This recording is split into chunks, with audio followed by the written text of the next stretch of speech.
Hello, welcome to this session on financial modeling and valuation. My name is Kuldeep and I am a chartered accountant, someone who is having experience in constructing financial models of more than 7 years. Basically, I have been into financial consulting and into the banking industry. So that's about me. Now let us begin with today's session. We are going to start with an introduction of financial modeling. What financial modeling is all about. Financial models क्या होते हैं, then उनके applications क्या है, financial models कौन use करता है, कहाँ पर use किए जाते हैं, scope and features of financial modeling, the different types of models, curriculum, what exactly are we going to cover in this program, and lastly the output, the deliverable of this program. इस program से हम क्या सीखेंगे, okay? Now, before getting into what financial modeling is, let us try to develop some backdrop around financial modeling. Because there might be some of you जिन्होंने शायद financial models पहले कभी सुना भी नहीं या देखा भी नहीं है. So, to give you a context, एक background समझने के बाद अगर हम financial models discuss करेंगे तो आपको थोड़ी ज़्यादा clarity मिलेगी. Okay, so if you read financial newspapers, आपने इस तरह के headlines पढ़ी होंगी that Reliance Industries stock rating, there is a buy rating for this Reliance stock. और by state bank of India with a target price of 285. तो basically यहाँ पे दो चीजें मैं हाईलाइट करना चाहता हूं. This first one, this buy rating, this is called a stock rating और a stock recommendation. And number two, this 285 is called price objective, या जिसको आप टारगेट प्राइस भी बोल सकते हैं. How do they work and इनको कौन डिटरमाइन करता है? So we call them analyst. All major investment banks and investment management firms have analysts जो different sectors, different countries, different types of investments पर वो अपनी research करते हैं. A part of their job is to come up with a recommendation and target price for different stocks that they cover. So अगर हम इस context में बात करें, अगर equity stocks के regarding अगर rating recommendation देना है या target price देना है, then we call them equity research analysts. Alright. Now what is this stock recommendation and what is a target price? चलिए इसको देखते हैं. Stock rating basically three types की होती है. There are three types of stock recommendations. The first one is a buy rating. अगर आप stock market से associated रहे हैं then you probably know this कि buy rating कब दी जाती है? When the current market price of a stock is less than the intrinsic value of that stock. That is, the current stock price is less than the intrinsic value of the stock. Yes, so there is a upside potential. तो उस case में analyst क्या rating देंगे? अब buy rating, या इसको हम other words में बोलते हैं कि the analyst is bullish on that particular stock. Fine. And vice versa, इसका ऑपोजिट क्या होगा? That if the current market price is higher than the intrinsic value, मतलब इंट्रिंसिक वैल्यू से अगर उस स्टॉक की प्राइस ऊपर जा चुकी है, उस केस में the analyst will give a sell rating, मतलब he will be bearish on that particular stock. And hold या neutral rating कब दी जाएगी? अगर current market price और intrinsic value अगर एक range के अंदर है. Fine. So next is price target या price objective किसको बोलते हैं? This is the price that the analyst believe the stock can reach in a certain period. So अभी जैसे हमने example देखा था, State Bank of India के stock के लिए the price target और PT was 285. इसका मतलब क्या है? The analyst believes the shares would be worth around 285 in say 12 months, या जो भी इन्वेस्टमेंट हॉराइजन एनालिस्ट ने स्पेसिफाई किया हो. Fine. Now what are the factors behind a rating? किस फैक्टर्स को, किन चीजों को ध्यान में रखकर ये रेटिंग दी जाती है? So there can be a lot of factors like sales और earnings growth potential, company management, competitors, economic outlook and more. So when we get into the valuation part, ये सभी चीजें करने के लिए we look at various kinds of resources. हम annual report study करते हैं. Annual report में particularly the MD&A section, that is management discussion and analysis, that has to be researched thoroughly. उसके बाद management और analyst के बीच में कुछ calls अरेंज किए जाते हैं. दैट इज, उसका ट्रांसक्रिप्ट आपको कंपनी के वेबसाइट पर मिलता है. That is another resource. Then there are investor presentations, then there are quarterly reports. उन सभी चीजों से आप बहुत सारे फैक्टर्स को एनालाइज करते हैं. Alright. Now it is not necessary कि हर एनालिस्ट एक ही कंक्लूजन पर पहुंचे. If you look at the recent ratings of a stock, you will notice that different firms have different opinions on the same stock. हो सकता है किसी stock पर अगर किसी एनालिस्ट ने सेल रेटिंग दिया है while another may give the same exact stock a buy rating, price targets will vary too. इसका मतलब एक ही स्टॉक पर अलग अलग रेटिंग्स आना पॉसिबल है एंड अलग अलग प्राइस टारगेट्स भी पॉसिबल है. And also analyst will periodically update their ratings और targets as they see fit.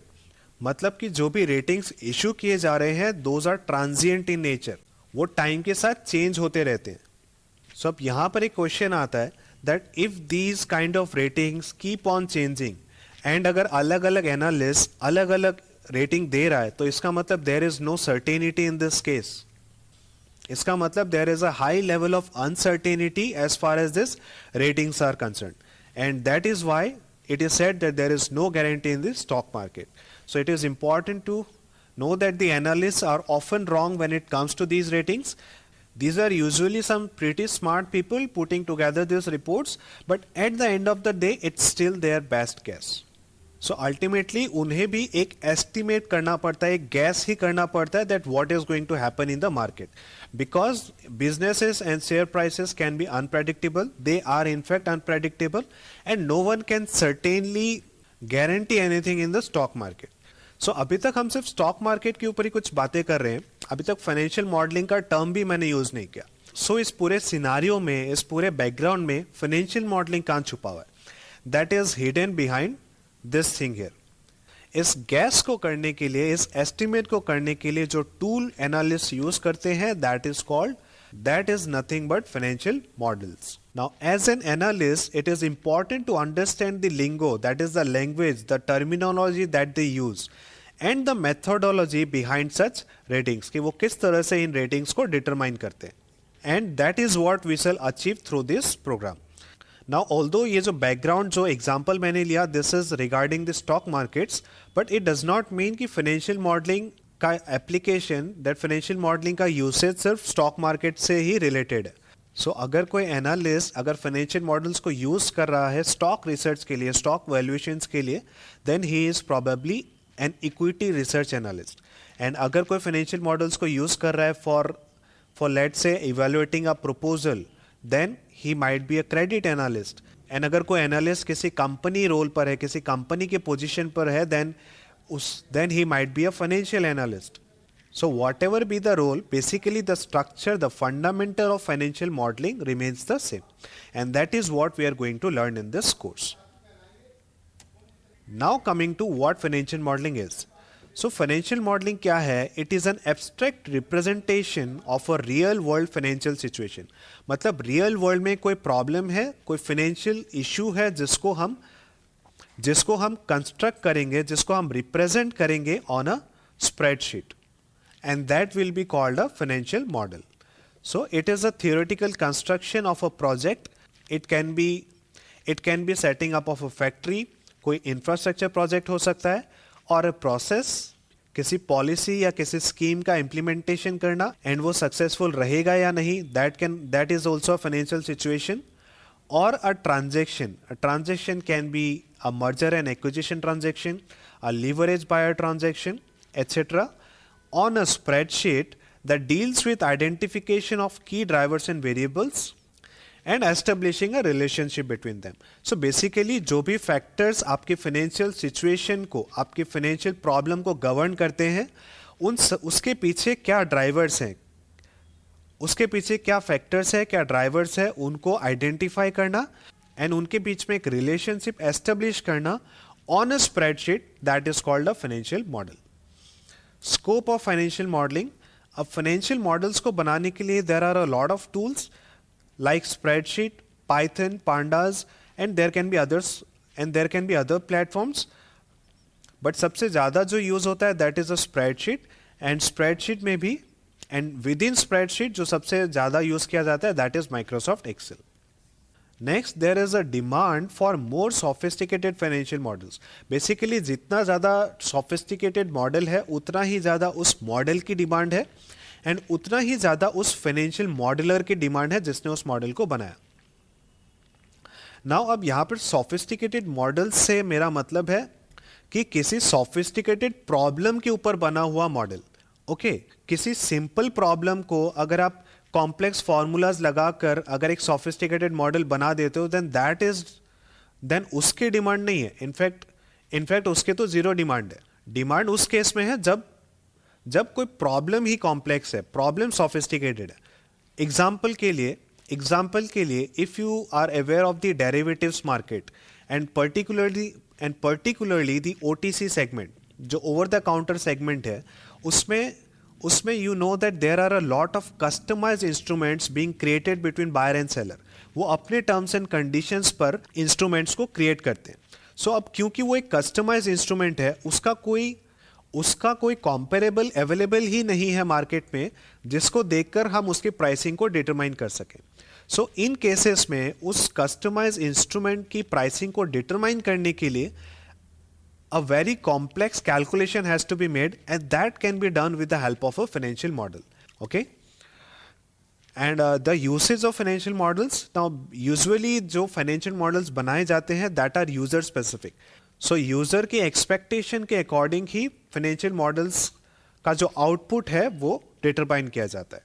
So इसका मतलब कि हर financial model के पीछे एक अलग approach, एक अलग mindset हो सकता है। Yes, and this is why it is not recommended, it is not advisable to use someone else's financial model. किसी और के financial model को usually pick नहीं करना चाहिए जल्दी से।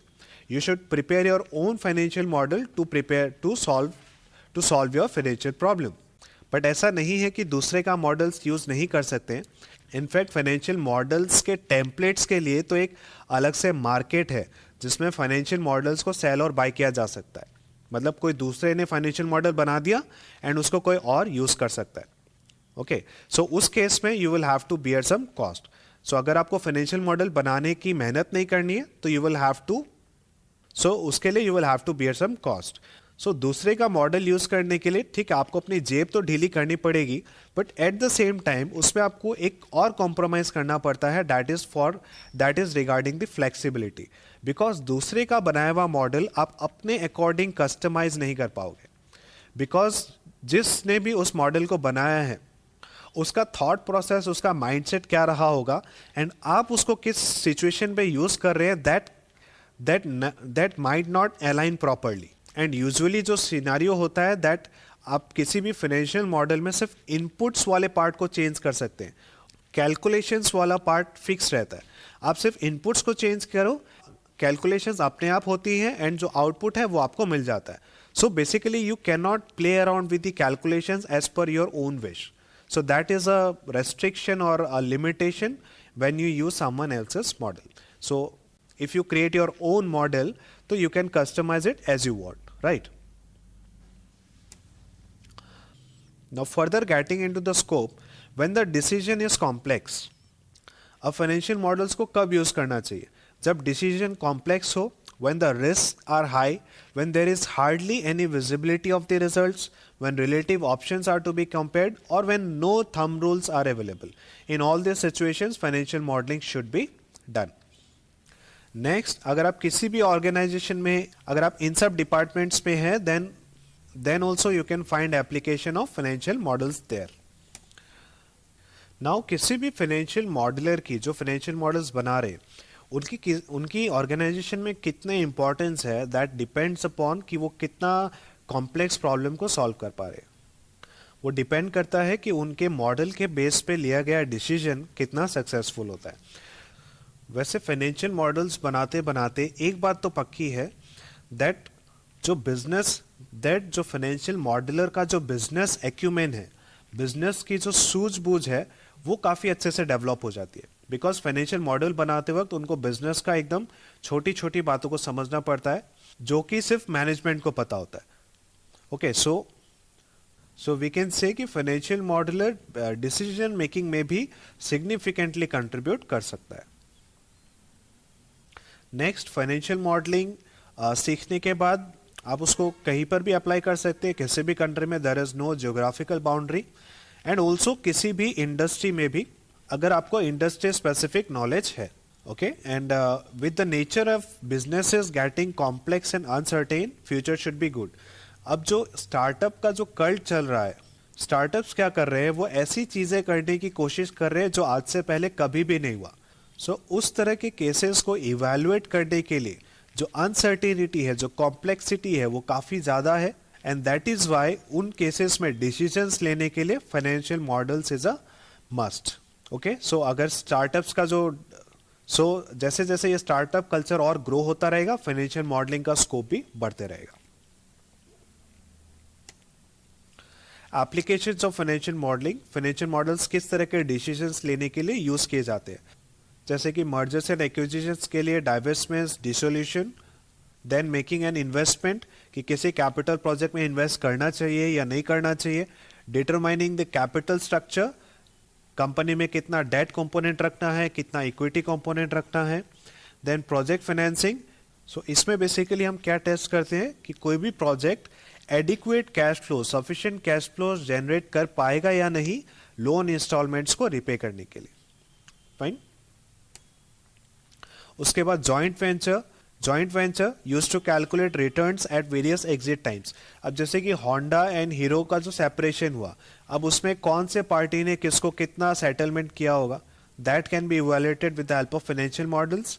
बिड्स एंड टेंडर्स, कोई भी कंपनी जब बिडिंग करती है तो उसके लिए फाइनेंशियल मॉडल्स कैसे यूज करते हैं, टू डिटरमाइन द कॉस्ट, किसी प्रोजेक्ट को टेकअप करने में कितना कॉस्ट उनको आने वाला है, फिर उसमें एक डिसेंट मार्कअप ऐड करके वो अपने प्राइस को बिड करते हैं। Okay, and lastly, investments in technology startups, as I said, business alliances, supply strategies, pricing strategies, stock trading, commodity trading, forex trading, personal finance, and etc.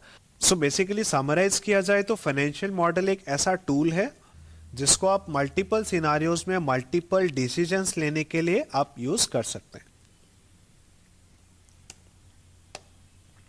Now coming to different types of financial models, सबसे basic जो structure होता है that is called the 3 statement model. अब यहाँ पे 3 statements का मतलब है income statement, balance sheet and cash flow statement. Okay, so अगर ये तीनों स्टेटमेंट्स को मिलाकर आपने अगर एक मॉडल बनाया है then that is a 3 statement model. और ये बेसिक स्ट्रक्चर होता है कि ये तीनों चीजें तो किसी भी मॉडल में रहेंगी। Okay, so this is the most basic form of a financial model. उसके बाद आता है DCF मॉडल। अगर आप 3 स्टेटमेंट मॉडल बनाने के बाद अगर आप वैल्यूएशन भी कर रहे हैं, that is valuing a company based on the businesses future cash flow, then that is called a DCF model, that is discounted cash flow model. Okay, next is project financing model. इसमें हम क्या करते हैं, financial viability check करते हैं, कोई project financially viable है या नहीं, मतलब वो सक्सेसफुल होगा या नहीं होगा।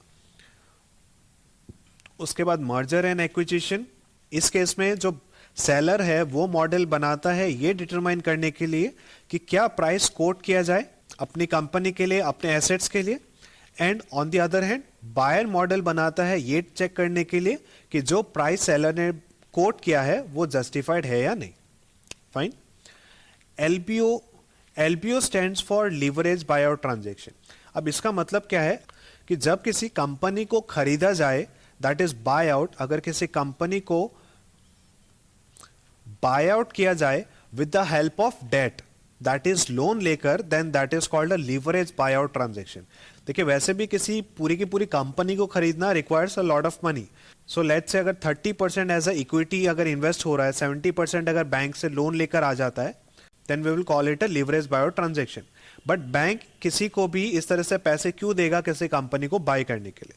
ओके, सो उस केस में बैंक को कन्विंस करने के लिए एक फाइनेंशियल मॉडल बनाया जाता है कि किस तरह से जो भी नया मैनेजमेंट रहेगा वो कैसे उस कंपनी को रिवैम्प कर सकता है या कैसे और इंप्रूव कर सकता है, सच दैट कि वो कंपनी, वो बिजनेस सफिशिएंट कैश फ्लोस को जनरेट कर सके एंड उस लोन को रिपे कर सके।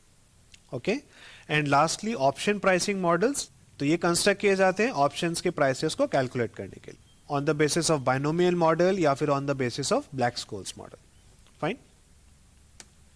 कंपोनेंट्स ऑफ अ मॉडल, किसी भी फाइनेंशियल मॉडल में ये 3 चीजें तो रहती हैं, like I just said, and इन तीनों स्टेटमेंट्स को सपोर्ट करने के लिए we have to prepare these supporting statements. These are basically the workings, the calculations that we need to prepare for completing the first 3 statements. Okay, so ये हो गया किसी भी फाइनेंशियल मॉडल का बेसिक स्ट्रक्चर। अब इसके अलावा क्या शीट्स हो सकती हैं आपके मॉडल्स में, that will purely depend upon किस तरह का मॉडल है, फाइनेंशियल सिचुएशन क्या है, यूजर की रिक्वायरमेंट्स क्या है. सो all these things will determine कि इनके अलावा और क्या स्टेटमेंट्स आपको बनाने पड़ सकते हैं. Okay. Table of contents. Now what exactly are we going to cover in this program? So financial models construct करने के लिए जो सबसे पहली चीज है that is learning about Microsoft Excel. Because Microsoft Excel is the vehicle जिसको use करके हम फाइनेंशियल मॉडल्स को बनाते हैं. सो जब तक एक्सेल के साथ आप एकदम कंफर्टेबल नहीं होंगे तब तक आप फाइनेंशियल मॉडल्स बनाने में भी कंफर्टेबल नहीं हो पाएंगे. Okay. So the first thing that we need to learn is Microsoft Excel. Okay. उसके बाद आते हैं corporate finance. Now corporate finance is I can say the ABCD for doing the valuation part. Because valuation में जो भी चीजें discuss होंगी उसके लिए उसका जो बेसिस है that is time value of money, cost of capital, then knowledge of capital budgeting. Okay. So all these things we need to learn before getting into valuation. Next is financial analysis that is the accounting part.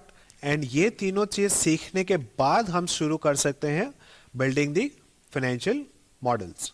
सो इसमें हम in financial models में हम क्या क्या सीखेंगे. We will discuss the steps that are involved in constructing financial models. What are the best practices क्या जो follow की जाती है इंडस्ट्री में.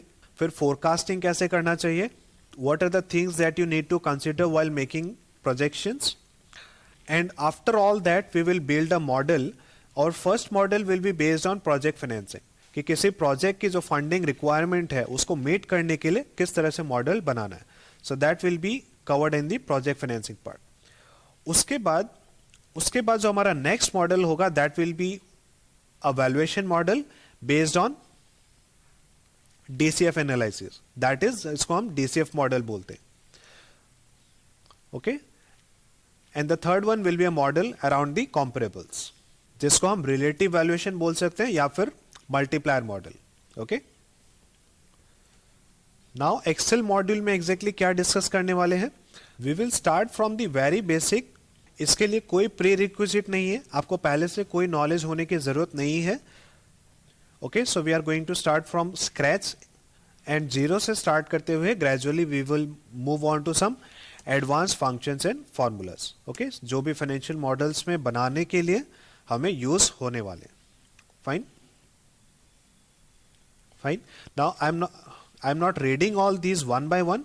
If you want to go through the contents of these Excel module then I'll ask my team to include the contents of this course in the description box so you can check it out there. Okay. Next, coming on to the contents of the corporate finance part. So as I said, we will start the finance part with the time value of money, then some concepts on capital budgeting, some concepts relating to the cost of capital, how do you compute beta, cost of equity कैसे निकालें, weighted average cost of capital कैसे निकालना है, capital asset pricing model. And lastly we will go to the equity valuation जिसमें हम dividend discount model, relative valuation, what is enterprise value, how to conduct sensitivity analysis, ये सभी चीजें हम सीखेंगे. ओके. फाइनेंशियल एनालिसिस और the accounting part. So we will start with we will discuss some fundamental accounting concepts like PE ratio, EBITDA, what is free cash flow and how to compute them, various kinds of depreciation methods. अब of course जो भी चीजें हम सीखने वाले हैं वो सभी चीजें हम एक्सेल में अप्लाई करेंगे and not on the pen and paper. सो अगर कॉर्पोरेट फाइनेंस या ये जो अकाउंटिंग पार्ट है अगर आपने ऑलरेडी अगर किसी प्रोफेशनल कोर्स में अगर सीखा भी है देन ऑल्सो आप यहाँ पे नया क्या सीख पाएंगे, how to use those concepts practically. So basically इन कॉन्सेप्ट्स को अप्लाई करने के लिए माइक्रोसॉफ्ट एक्सेल में क्या फॉर्मूलाज अवेलेबल है, उनको कैसे यूज करना है in the practical world that we are going to look at. उसके बाद preparing and interpreting income statement, balance sheet, cash flow, fund flow statement, a discussion around working capital and finally the ratio analysis. Okay. यहाँ पे मैंने बहुत details में mention नहीं किया है तो आप डिस्क्रिप्शन बॉक्स चेक कर लीजिए, वहां पे आपको ये सभी चीजें एकदम डिटेल्स में पॉइंट बाय पॉइंट आपको मिल जाएंगे. Fine. What you get in this program, you will be provided with video lectures, study material, जो भी चीजें हम रेफर करेंगे थ्रू आउट दिस प्रोग्राम वो आपको PDF फॉर्म में अवेलेबल की जाएंगी. एक्सरसाइज शीट्स जिस पर आप एक्टिविटीज परफॉर्म करेंगे, and lastly a certification on successful completion of this programme.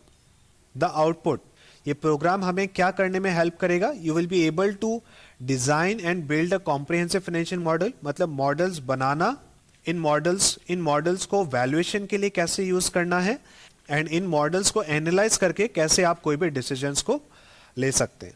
That is what we are going to learn in this course. So who should pursue this course? Now this is meant for graduates from all the fields. जरूरी नहीं है कि आप एक commerce graduate ही हो। उसके बाद if you are doing any professional course, या तो आप उसके स्टूडेंट हैं या फिर आप ऑलरेडी इस कोर्स को, या फिर आप प्रोफेशन का आप मेंबर बन चुके हैं, then also you can pursue this course. And professionals not only जो जॉब में जाना चाहते हैं, but this is going to be relevant also for those जो अपना खुद का प्रैक्टिस करेंगे, because project financing practice field में एक काफी अच्छा वैल्यू एडिशन है। ओके, सो अगर अकाउंट्स एंड ऑडिटिंग से अगर आप अपना ब्रेड एंड बटर अर्न कर रहे हैं, देन प्रोजेक्ट फाइनेंसिंग से हो सकता है आपको मलाई वाला काम मिल जाए। Okay, because project financing is a premium service and इसके लिए आप प्रीमियम चार्ज कर सकते हैं। ओके, एंड इसके और भी बेनिफिट्स है, लाइक डायरेक्ट मैनेजमेंट से इंटरेक्शन करना, एंड सिर्फ प्रोजेक्ट करने के बाद आपको उस कंपनी के बाकी काम भी आपको मिल जाते हैं। सो इस तरह के कई बेनिफिट्स हैं फाइनेंशियल कंसल्टेंट्स, इक्विटी एनालिस्ट और इन्वेस्टमेंट बैंकर्स। सो अगर आप इन रोल्स में जाना चाहते हैं, then also you can pursue this programme. So that's all for this session. Thank you so much for your time.